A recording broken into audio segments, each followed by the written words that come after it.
Kisahnya tuh gini, ibu saya waktu itu sekitar tahun 60-an, saya umur 5 tahun atau 5 tahun setengah. Itu apa? Kalau sore itu apa istilahnya? Dulang, menyuap. Adik saya tuh waktu itu masih 2. Yang ini belum lahir, yang di rumah depan ini. Masih 2. Jadi disuapin gini, perasaan saya itu begitu habis disuapin saya pergi main keluar. Tapi ibu saya melihatnya saya ke tempat tidur dengan adik-adik. Jadi ada dua ya. Gitu ya. Perasaan saya itu satulah. Perasaan saya. Habis gitu kok di tempat tidur cuman adik saya 2 itu, dicari lah saya. Dicari kemana-mana enggak. Ibu saya nangis. Waktu nangis kebetulan saya punya tetangga namanya Mbah Kongso. Itu ahli bikin tali hitam itu apa yang untuk sapu hitamnya. Kalau tali kalau bikin pakai alat itu bisa jadi tali. Itu bilang gini, itu termasuk orang tua yang dituakan di daerah Peleburan Semarang. Kampus Undip. Dekat Undip. Ya. Habis gitu gini, tolong saya minta kacu itu sapu tangan. Bahasa Jawa Semarang itu kacu. Sapu tangan tak ditalikan di tangannya gini, terus dia semedi di depan pintu rumah saya. Terus tolong cari itu apa, pacul yang udah rusak sama tampah untuk apa? Nanti tadi untuk napeni. Habis itu dipanggil terus, panggil. Katanya orang-orang itu begitu saya dipanggil, suaranya pindah-pindah. Di sana itu ada kuburan dekat Undip itu. Suaranya pindah, sana orang pada ke sana semua. Kan zaman dulu kan masih sepi ya. Gaung aja kelihatan, kedengaran. Seperti zaman ya beda-beda suara saya. Kalau dipanggil nama saya pindah sono, lari sana udah. Pindah terakhir tuh pindahnya di atas pohon jambu mete. Di atas pohon sampai di ada yang baterai, ada yang motor. Panggil terus panggil sekali lagi kok sudah di rumah gitu. Lah saya mulai sadar itu. Saya sadar ibu saya pakai teplok kayak gitu apa, lampu minyak itu. Karena zaman dulu listrik kalau orang kaya saja yang punya. Itu ibu saya nangis ke bawah kasur saya tuh, saya lihat nangis. Terus akhirnya katanya ibu saya gini, setelah berapa hari kemudian cerita sama saya udah umur 5 tahun 6 tahun dan udah bisa mencerna. Habis itu manusia udah nggak tahan, guling-guling di kasur itu ya. Terus akhirnya nyentuh kaki saya. Perasaan ibu saya itu kayak kena es gitu. Ya ini anak saya katanya. Lalu kaki saya gini. Katanya ibu saya tuh waktu itu saya belum kelihatan katanya.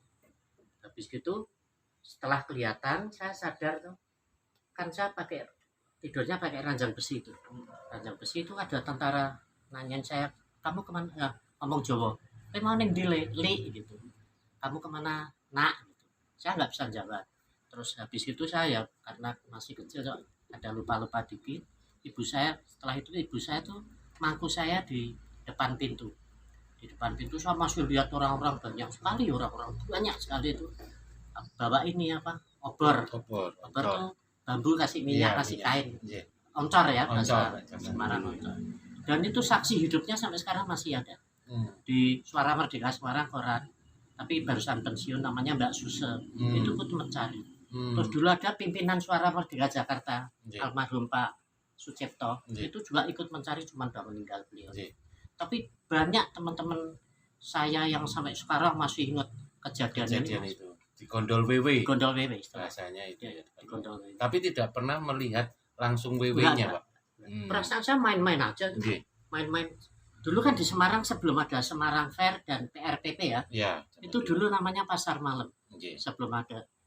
Jadi gini, waktu saya habis disuapin, saya keluar itu, saya perasaan main dengan teman-teman saya. Ada yang namanya wanita, namanya Puji. Udah meninggal. Itu saya mainan tuh, kalau dulu rokok kan Mas Yan. Rokok itu gerenjeng, dikelokop gitu kan, ada kertasnya tipis putih itu. Dibelut-belut segini, terus ambil batu pecahan genteng itu, diginikan. Kan terbang tuh. Tempo entengnya kayak ringan seperti kapas gitu, supaya terbang. Saya ngejar itu, perasaan saya. perasaan saya. Tapi terus yang namanya Puji itu bilang gini, aku mau diajak bapakku ke ini, ke pasar malam Pasar katanya. malam. Setelah besoknya kita udah kejadian itu udah berlalu, saya tanya sama Puji, apakah mainan sama saya? Enggak. Nah, Tapi waktu itu dia memang betul-betul diajak ayahnya ke pasar malam. Jadi nggak tahu itu kejadian ini gimana, saya nggak mudeng sampai sekarang. Makanya waktu saya itu berteman dengan almarhum Amin Budiman Semarang, nggih, budayawan yang penulis Semarang Tempo dulu, nggih, terkenal waktu itu tahun 80-an, udah meninggal juga Mas Amin itu. Dia kan ketua para psikologi. oh nggih, nggih. Terus Bahasanya bersama Pak Permadi. Permadi, Pak. Pak Permadi datang terus pas ngadain acara budaya ke paranormalan itu. Iya. Pak Permadi datang, terus ada lagi yang paranormal yang namanya Pak Mahfud, saya lupa Iya. ingat tuh tahun Iya. 80 berapa itu. Saya tuh karena penasaran, saya nggak percaya gitu. Iya. Saya sampai tanya dengan Pak Permadi gini, Pak Permadi, saya pernah gini. Oh, berarti kamu tuh diselimutin katanya. Nggih. Saya tanya ke Pak Mahmud, Pak Mahmud jawabannya beda ke paranormal. Makin nggak percaya saya. Tambah Terus bingung. setelah saya agak dewasa, sudah mulai baca-baca buku, Iya. kemungkinan nih, Iya. kemungkinan saya berjalan dalam tidur, apa namanya istilahnya, atau berjalan dalam Ya, tidur, tahu ada ya, ada istilahnya seperti itu. simbolisme apa Iya, ya, semacam itu. Iya. Mungkin saya itu karena saya masih kecil, umur 5-6 tahun, jadi orang-orang nggak perhatian gitu. Iya, Mungkin bahasanya begitu, seperti cuman itu lebih tepatnya. jadi apa, kayak mimpi kan. Iya. Soalnya gini, adik saya yang nomor 3 itu juga sering gitu. Oh, Tiba-tiba, iya, bakat seperti Wah, itu. jam 10 malam, jam 11 matanya merah. Saya kan belum tidur, saya liatin aja, nggak tak aja Iya. ngomong. Tahu-tahu dia bangun, buka pintu loh, keluar. Seperti Nah, aktivitas kayak biasa. aktivitas keluar, masuk lagi, matanya merah. Hmm. Terus masuk lagi, tidur lagi. Besoknya saya tanyain, kamu tadi malam nggak ingat? Nah, mungkin saya kayak Iya, kemungkinan tuh. iya, iya, Kalau di bahasanya. Ya, di ini para ya, psikologi dunia ya. iya. Cara Jadi saya- biasa, tetapi kalau secara ininya sih menurut saya Ya. sukma Pak, Oh gitu ya. sukma yang pergi sehingga pada akhirnya itu ya termasuk juga jasad jadi ikut kan ya, Ya. karena terbukti dari ibu narik kaki yang nggak ada Ya, bentuknya, ya. bisa merasakan betul Ya. lagi tapi nggak bisa lihat betul Ya. situnya kan. Nah, dan cintanya ibu terhadap seorang anak itu kan luar biasa ya, Ya. dan itu juga merupakan satu doa yang mustajabah kan, dan seperti itu.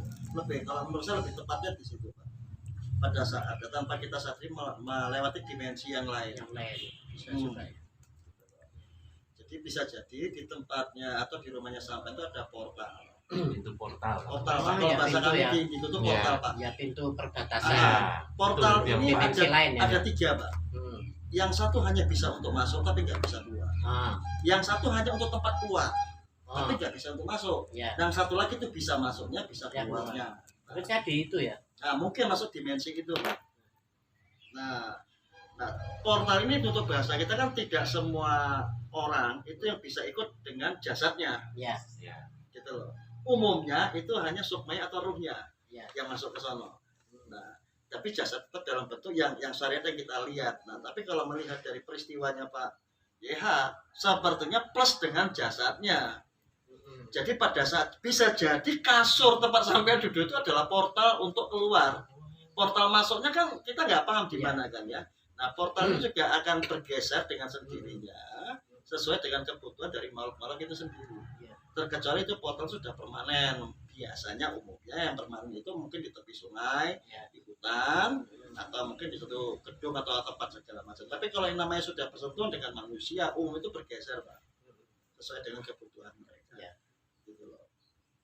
Kalau saya lebih cenderungnya ke sono Ke Pak. situ ya. Hmm. Makanya itu saya kepingin ini supaya apa ya, tenan apa enggak, hal-hal kayak gitu ada benar apa enggak, kan saya sampai sekarang masih Iya. bertanya-tanya.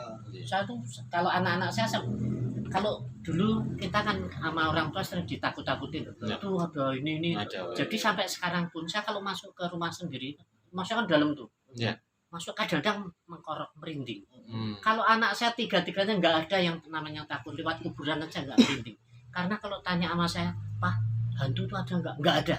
Saya bilang pokoknya hal-hal gitu Yang positif. Ya. supaya nggak jadi penakluk. Nah, orang-orang yang sudah melewati dimensi tersebut, Pak, itu berarti dia punya frekuensi, Pak, atau punya apa ya, sonar ya, atau punya antena. Ya, ya. Biasanya itu tadi, entah itu rasa, entah itu penglihatan, penciuman atau pendengaran, itu bocor, Pak. Oh betul. Ya. Jadi seperti panjenengan kan tidak bisa melihat, tetapi bisa merasakan kehadirannya, karena itu sudah masuk ke dimensi itu.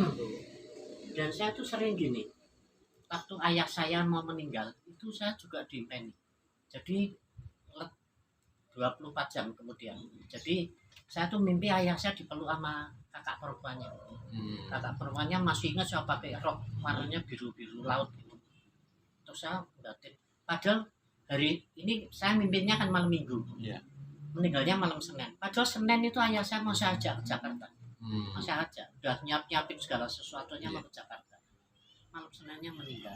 Terus ibu saya waktu mau meninggal, saya kan di sini dah, di Candi Borobudur, ibu saya di Semarang. Saya sampai sama istri saya bilang, wah ini ibu saya pasti ada apa-apa ini. Saya diimpeni apa? Ibu saya tuh sholat di, ibu saya kan muslimah. Ya. Apa? Di jalan raya, jalan aspal tuh, di tengah jalan sholat ibu saya, tapi menghadapnya sana. Ibu saya kan udah tua, rambutnya udah kelabu, nggak ubanan tapi kelabu. Lah ini masih kayak muda, terus kodenya masih gede itu, pakai cemara masih itu muda ya. Ya masih muda. Tapi perasaan saya masih muda karena bentuknya masih muda kan. Kalau sekarang kan rambutnya tipis, itu masih lebat gitu. Sholat menghadap sana, sama ada kok sholatnya menghadap sana, kan saya lihat wajahnya nggak bisa. Ini mau pergi nih. Gitu. Malamnya. Besok malamnya 24 jam. Ngomong-ngomong Pak, Bapak waktu di bahasane dibawa kelong wewe itu tahun berapa, Pak? Tahun 60. Tahun 60. Ya, 60 61. Ya. Antara 5 6 tahun saya waktu itu. 60 61. Di peleburan dekat Undip. Kalau di peleburan tengah masih ada saksi-saksi itu sampai sekarang. Dan di sana memang kan dulu masih lokasinya masih bisa dikatakan masih jarang hunian, Pak. Iya. Daerah peleburan itu. Enggak, ada. Sudah banyak. Ada, cuman padatnya segini, yang sebelah sini kuburan, sebelah sini sawah. Sawah dan tegalan. Ada tangsi tentara juga. Iya, tapi yang tengah ini padat banget. Cuma sekitar banyak yang ada kuburan, terus ada sawah. Masih wingit ya. Pak, ya. Iya, mau saya itu supaya enggak ada burung makan padi itu. Pakai boneka itu boneka tarik itu saya masih ingat. Nah ini teman-teman Jaga Budaya Nusantara ini sharing-sharing sama Bini Sepuh Pak YH di Candi Borobudur. Kita dokumentasi pengalaman spiritual beliau di usia 5-6 tahun, sekitar tahun 61. Mudah-mudahan bermanfaat informasinya, sharing-sharing yang positif. Tetap semangat, jaga budaya Nusantara, rahayu, rahayu, rahayu.